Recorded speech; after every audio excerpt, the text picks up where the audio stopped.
আমার কুলের মধ্যে নিলাম, আমার বুকের মধ্যে দুধ ছিল না, আমার সন্তান আব্দুল্লাহ ভালো করে দুধ খেতে পারতো না, কিন্তু যেই মাত্র আমি তারে কুলে নিয়েছি সঙ্গে সঙ্গেই দেখতে পাইলাম, অনুধাবন করতে পারলাম আমার বুকের মধ্যে দুধে ভরপুর হয়ে গেছে।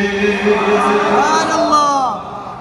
আমার বুকের মধ্যে দুধ ছিল না, এখন দুধে দুধে ভরপুর হয়ে গেছে, আমার সন্তান খাবে। আমি যে শিশুরে কুলে নিছি, এই শিশু নবী রহমতের নবীকে নেওয়ার পরে যদি এমন বরকত হয়, এই বরকত ওয়ালা নবীরা আমি ছেড়ে দিতে পারি না। উনি ওনার স্বামীকে বললেন, স্বামী উনারে নিয়ে যাবে, এই কাজ করছে, করোনা করছে। পরে বললেন ঠিক আছে নিয়ে চলো। এবার রহমতের নবীকে নিয়ে যায়। আমার বাবাজিরা, নবী আছে যেখানে রহমত আছে সেখানে।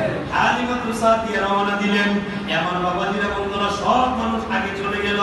হালিমাতুস সাদিয়া যে সওয়ারিতে আসলেন, দুর্বল ছিল রে, কিন্তু রাহমাত